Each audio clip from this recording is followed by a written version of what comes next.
On est bien en terre de Camargue. Votre chronique Santé Bien-être, c'est tout de suite sur Delta FM.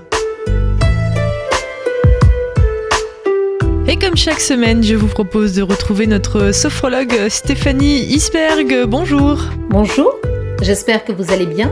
Aujourd'hui, je vous propose de prendre un temps pour observer, sans jugement, avec bienveillance, et dans un premier temps, sans chercher à la modifier, votre posture. Comment vous tenez-vous là, à cet instant, pendant que vous m'écoutez ? Peut-être êtes-vous assis en voiture ou sur une chaise. Alors votre dos est-il plutôt courbé ou plutôt droit ? Vos jambes sont-elles croisées ou côte à côte ? Vos pieds sont-ils bien à plat sur le sol ou plutôt l'un sur l'autre ? Juste observez, rien d'autre. Peut-être êtes-vous debout. Vos épaules sont-elles en avant ou plutôt en arrière ? Votre dos est-il plutôt cambré ou plutôt droit ? Votre ventre est-il en avant ou bien rentré ? Quelle est la position de votre bassin ? Vos jambes sont-elles raides, plutôt souples ? Le poids de votre corps est-il réparti sur vos deux pieds ou plutôt sur l'un ou plutôt sur l'autre ? Observez chaque partie de votre corps sans chercher à modifier quoi que ce soit. Ressentez si vous avez des zones plutôt tendues, d'autres plutôt relâchées, et si certaines sont en eutonie, c'est-à-dire en tension juste, ni trop tendues, ni trop relâchées. Prenez bien le temps de ressentir les différentes sensations entre tonus et détente dans votre corps. Quand c'est OK pour vous, je vous propose de trouver vous-même comment vous sentir mieux dans votre posture. Qu'est-ce qui pourrait vous permettre que cette posture soit plus adaptée à ce que vous faites et plus confortable encore ? Peut-être en bougeant légèrement, en effectuant quelques micro-mouvements, en douceur, avec subtilité. Écoutez-vous et respectez ce que vous dit votre corps. Respectez vos limites. Trouvez la posture la plus juste pour vous. Peut-être cela va être de commencer par décroiser vos jambes. Posez vos pieds sur le sol. Peut-être ajuster l'espace entre vos pieds. Ajustez vos points d'appui entre les talons et les orteils.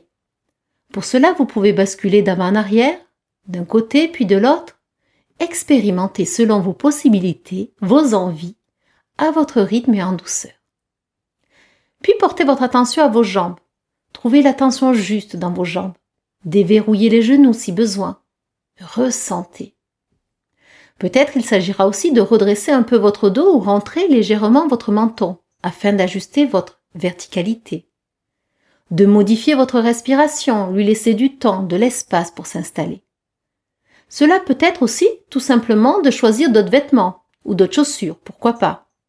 Peut-être changer de sac, et oui, en voilà une jolie occasion, ou de penser à le changer de côté. Combien d'entre nous, mesdames, ont une épaule plus haute que l'autre à force de porter un sac plus lourd qu'un éléphant du même côté ? Et vous, messieurs, ne riez pas. Pensez au portefeuille dans votre jean ou au téléphone dans votre poche. Et oui, cela peut aussi jouer sur votre posture. Soyez attentifs aux moindres détails. Prenez tout votre temps, observez vos sensations et ajustez votre posture si besoin. Bien souvent, dans notre quotidien, nous sommes pris par ce que nous faisons, notre travail, nos pensées, et nous ne faisons pas attention à notre posture. Pourtant, en prenant soin d'elle, nous pouvons préserver notre vitalité, éviter certaines tensions et même renforcer notre confiance en nous. Je vous invite donc à programmer des pauses plusieurs fois par jour et faire cet exercice. Pensez à bouger, à vous lever, à marcher, notamment si vous êtes la plupart de votre journée assis ou en télétravail. N'oubliez pas, l'être humain n'est pas fait pour rester immobile ni assis. Alors n'attendez pas d'avoir des tensions, portez une attention particulière à votre posture et à vos gestes, y compris professionnels, et cela au quotidien. Prenez soin de votre corps en adoptant la bonne posture pour vous. Je vous souhaite une agréable semaine. Au plaisir de vous retrouver prochainement. Merci beaucoup Stéphanie. On peut vous retrouver sur votre site sh-sophrologue.fr et sur la page Facebook Centre de Sophrologie Stéphanie Isberg. À la semaine prochaine. Retrouvez votre chronique Santé Bien-être en podcast sur notre site delta-fm.com.